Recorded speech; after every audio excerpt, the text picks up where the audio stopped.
So everything we eat requires fertilizer to grow. Do you know what the 3 main ingredients of fertilizer are?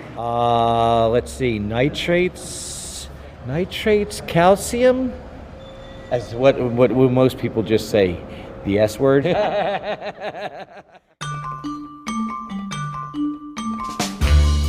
From Bloomberg News and iHeartRadio, it's The Big Take. I'm Wes Kosova. Today, how fertilizer became a political pawn.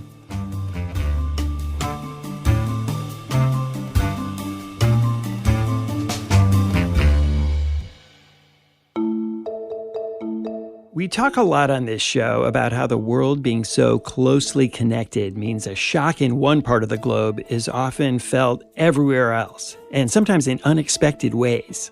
Today, another example of that. Russia's invasion of Ukraine caused prices of fertilizer to spike. In some countries, that means it's become harder to get enough to grow critical crops like corn. And even in places like the U.S., where crops are plentiful, higher fertilizer costs will show up in higher food prices at the supermarket. Why did this happen? My colleague Elizabeth Elkin covers this industry, and she's here to explain how fertilizer, just like oil, gas, and semiconductors, has become wrapped up in the geopolitical rivalries between East and West. Elizabeth, when we think about the war in Ukraine, and it's now been a year, and so I think we've all been thinking about it a lot, fertilizer is not one of the things that comes to the top of most people's minds. And yet this is a really big problem that began shortly after Russia invaded Ukraine. What happened? Yeah, absolutely. Fertilizer is obviously not one of the first things that you think about when you think about this war, but it is one of the most important things for food security. After Russia invaded Ukraine, we saw prices for fertilizer just go nuts because Russia is one of the top suppliers of these really important nutrients to the entire world. When we weren't sure that exports were going to happen, we said, well, what do we do? You know, like a fifth of the world's fertilizer is in this country that now everybody is sanctioning, and we're just totally not sure that anything's going to make it out. So where do we make up for those nutrients, and how do we continue to feed people?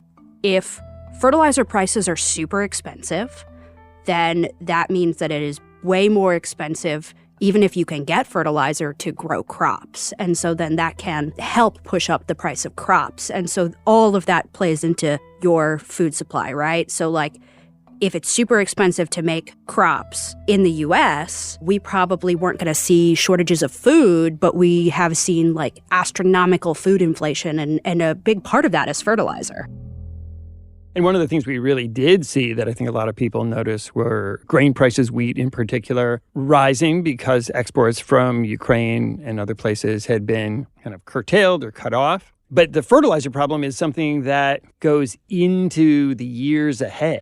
Yeah, absolutely. And so that's one of the things that was really tough at the start of this is it's hard to tell how much the price and supply of fertilizer is going to impact food prices because you apply fertilizer for a crop that you won't eat for a long time. If you're trying to grow wheat and you don't put down enough fertilizer, what happens is you get less wheat when you're going to take that wheat out of the ground. And so then the levels of nutrients in the soil go down, and they can go down for more time than just this season, right? And so then you just end up with this whole like sort of supply chain issue for, you know, it can be, a long time. So then the next year's yield is lower, and then you get into this kind of downward spiral. Yeah, and then you have to maybe apply more nutrients than you ever would have later. It just depends really on where you are, the nutrient content of the soil. It's very specific to different crops. It's really hard to say, if I don't apply this fertilizer that I need, what's going to happen next year and the next year and the next year. It varies depending on who's planting. And of course, like every crop now, this is science. So your crop is calculated with a certain amount of fertilizer, yes, a certain type of fertilizer. And it's not like you can just, substitute something else. No, definitely not. And corn makes corn syrup, which goes into like soda and everything that we eat. There's a lot of corn syrup in the food that we consume. So corn is super, super important. and you can't skip applying a certain type of fertilizer to corn. It's called nitrogen. Every year you have to apply nitrogen or yield drops dramatically. Rebecca Chasson, our producer in New York, and Catherine Fink, our producer in Washington, went out to ask people if they had any idea what's in the fertilizer used to grow the food they eat. Nitrogen. Okay, I just got nitrogen. Sounds like something unhealthy. Oh, I have no idea. No idea too. Phosphate is one of them. Nitrite. It's on the tip of my tongue. I know this one. I know this. Okay, take Oh, your I used to time. be a geology major, so it's been years. Elizabeth, as you heard there, people, me included, don't really have an idea of what's in fertilizer. You mentioned nitrogen. One guy in the clip got that right. But we tend to think about it as something in a bag you pour over the dirt and who knows what's in it. So what are the main components of commercial fertilizer? Yeah, so there's three main nutrients that people put down on the ground. And, there's other stuff that goes on too, but these are the big three. It's nitrogen, phosphate, and potash. Potash and phosphate are both mined. Nitrogen is created through a process called the Haber-Bosch process. It's synthetic nitrogen fixation, which just means that you're taking nitrogen from the air and converting it into a form that a plant can use. Nitrogen is generally thought of as the most important because there are plants like corn that you have to apply it every year. It's the one that farmers are not going to skip. If they can skip anything, they're going to start with potash, and then they're going to go to phosphate. And then if you see them skipping nitrogen, that's when you know that things are really bad. And so phosphate and potash are, as you say, are mined. You actually have to get it out of the ground, similar to the way you would even mine coal. Can you actually describe what is it like to mine potash? So I visited a mine up in Canada late last year. It was very, very cold in Saskatchewan. Inside the mine, it's actually really hot. So, Because it's so deep underground? It's so deep underground, right. So I'm wearing basically a parka with 3 other layers underneath because if you've ever been to Saskatchewan, Canada in early December or late November, it is cold. I mean, cold. And then you get down in the mine and you're in all your protective equipment, so that rocks don't fall on you, nothing hurts you, you have to sort of gear up. And I am sweating under all of my layers that I'm wearing because I'm in Saskatchewan, Canada. So it's in the 80s degrees Fahrenheit down in the mines. And what does it look like down there? So it's interesting. I thought there would be more lights and things. So it's actually really dark. And the only lights come from your car and your headlamp because Your car. they drive around little cars down there because it's so huge. I mean, it's miles and miles underground. And so if you're just walking, that would take a lot of time and also be not so safe to just have people wandering around down there, right? So you go down this huge elevator, which everything that's down in the mine had to come down that elevator and be built underground, which is super fascinating. So all of the cars, all of the equipment, everything came down this elevator. And then you're down there and you're surrounded by this super old rock. There's a lot of pinks in it. So they're pulling up tons of this stuff up out of the mine. Yeah. So they've got these huge boring machines that cut into the wall of the rock, makes all this noise. You wear these headphones, and around you, the air tastes like salt because there's a high salt content of the rock. And so it's almost like being in the ocean, It's a weird sort of, I grew up on the beach and I was oh, this is kind of like being back home on the beach. And then it moves on these conveyor belts and then they take it up above ground and then they process it. And so you can go into their facilities where they're storing it.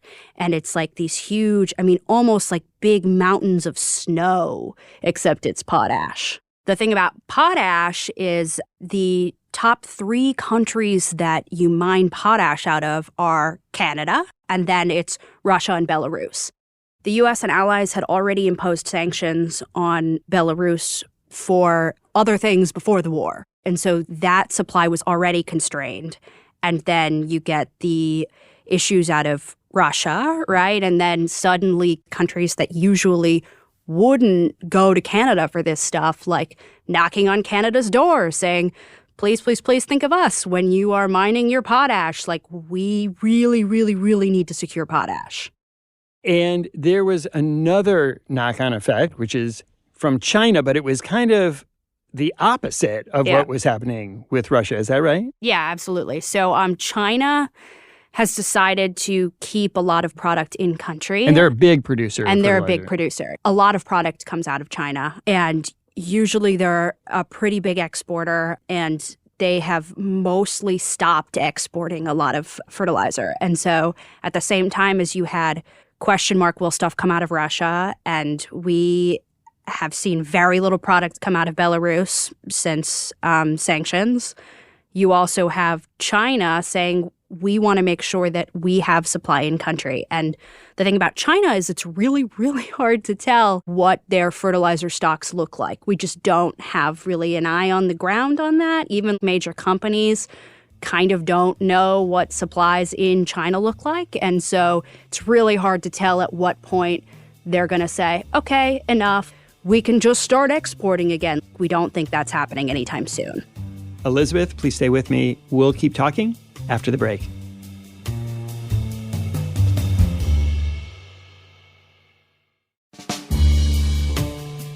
Elizabeth, before the break, you were talking about fears about fertilizer supplies dwindling from Russia and China for different reasons, which brings us to another big fertilizer producer, the United States. And a lot of what the U.S. produces isn't intended for export. It's just used to meet the huge demands of American agriculture. In the U.S., we have the number one producer of nitrogen fertilizer in the world, and they have been able to produce nitrogen fertilizer at a much lower cost compared to a lot of the world, especially because natural gas is the number one input for nitrogen fertilizer, most nitrogen fertilizer in the world. In Europe, we had like a fuel crisis, right? I mean, because of the war, we had prices for natural gas exploding in Europe. And so a lot of European nitrogen fertilizer producers closed down. And so that has also caused a supply squeeze, right? So then you have CF Industries, which is the world's biggest producer of nitrogen fertilizer. They're in the U.S. And suddenly they can make nitrogen much cheaper than almost anywhere else. We've had a pretty good go of nitrogen in the U.S., right? And CF has actually started to export more than they did before the war just because they can get good bang for their buck if they can get their product abroad, which has been an interesting sort of like difference in the U.S. market than what we saw before the war. So the U.S. hasn't suffered as much as some other countries simply because there's pretty good supply. Yeah, I mean, we're right next to Canada with all of its potash. We've got CF in the U.S., and we've also got Mosaic, which is another huge producer in the U.S., and they do phosphate and potash. And so we've had a pretty good supply of fertilizer. I mean, prices have still been high because it's a global market. So, of course, prices are high everywhere, but the U.S. hasn't really had a shortage problem. Elizabeth, we talked about how in countries that produce fertilizer, the U.S., Canada, they've been somewhat isolated from these shocks. But that's not true in a lot of the biggest consuming nations of fertilizers, especially developing nations that really, really need this just for basic necessities. Yeah, so it's sort of a classic case of haves and have-nots here. So you have places like the U.S. where we're largely doing okay because we have supply and we already are like a pretty wealthy country, right? And then you've got places like Africa where they just can't get the product. I mean, even though sanctions don't directly impact Russian fertilizer, they've been very clear about that, right? The sanctions don't extend to fertilizer. So Russia is free to export fertilizer. Yes, Russia's free to export fertilizer in the same way that it should be free to export grains. We count that as a necessity for food. And so they should be free to export this fertilizer. But it has totally gummed up the supply chain. So you've got ships unsure if they want to touch the fertilizer because they're afraid of somehow falling under sanctions. And also, product is moving in a different way than it used to. And so some of those supply chains make it really, really difficult. Well, one example you write about is Malawi. Yeah. Tell us about their experience right now. Malawi is already one of the poorest places in the world. I mean, they really struggle. And then now on top of that, you have, I mean, it's been months trying to get them the supply of fertilizer that they need. That is pushing back the ability to grow crops, because you can't just apply fertilizer at any point in the year. When they need the fertilizer, they need the fertilizer. And that's sort of what Malawi is facing right now, is that long term, okay, if we can't get our fertilizer, how do we feed these people? But it's not just there. You also write that countries in other regions of the world are suffering in the same way. Yeah, exactly. It's not just African nations. For example, go to the other side of the earth, and then you've got Peru, which is actually turning to guano, which has been used as a fertilizer in the past. It is bird poop. It has been proven to be a really good source of nutrients for crops. If they can't get the product that they need, guano is a good alternative for them. Well, I mean, there's a lot of birds, so you could see how they could produce a lot of guano that I suppose could be collected, but they don't do it in all one place. So how do they actually collect it? Yeah, so I think that the birds like certain areas, and so you just, go to where the birds are and you collect the guano, and then it's used as a fertilizer. And it's not just bird guano. They can use bat guano too. So there are a lot of different types of guano that can be used. That doesn't seem like it's going to be a viable solution. No, especially not to feed the massive amount of people on this earth. We'll be right back.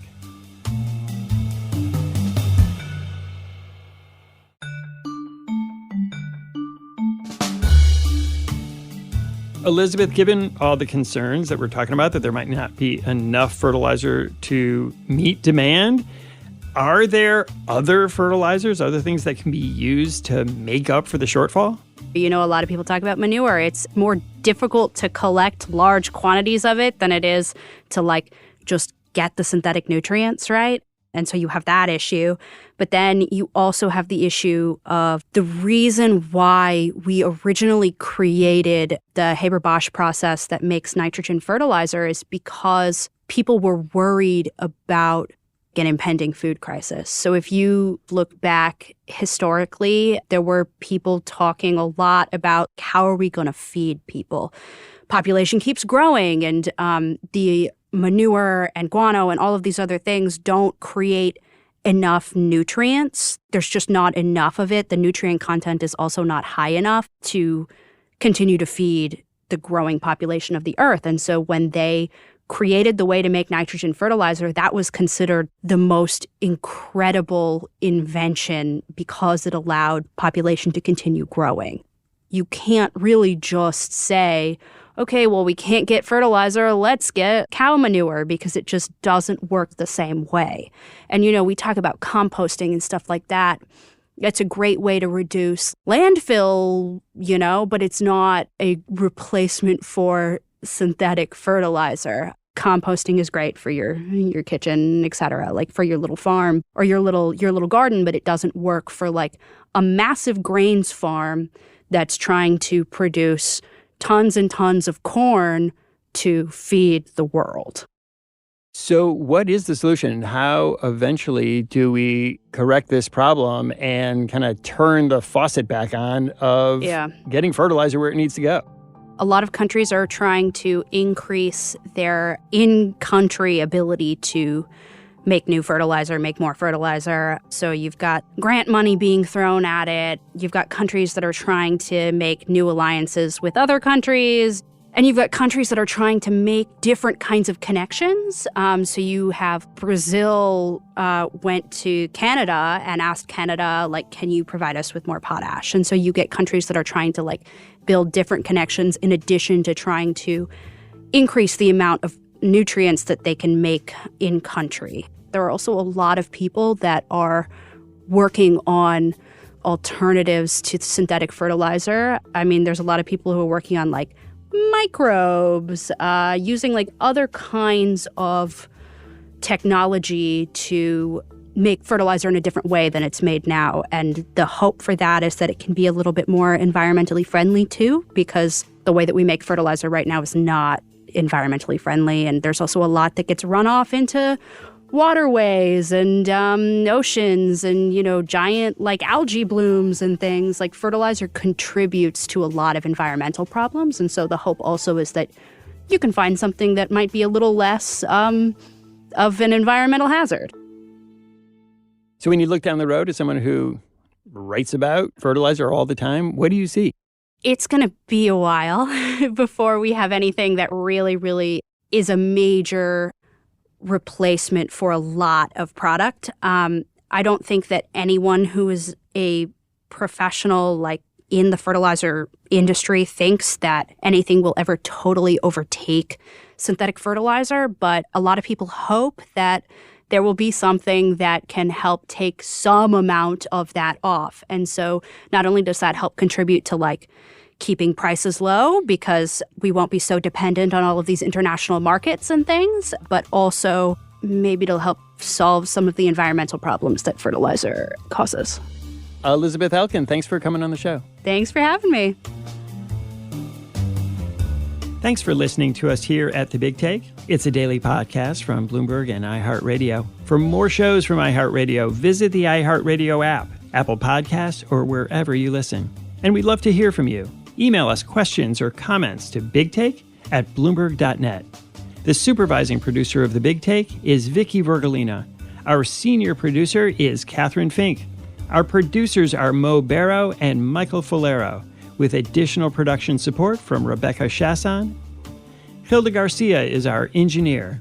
Our original music was composed by Leo Sidran. I'm Wes Kosova. We'll be back on Monday with another Big Take. Have a great weekend.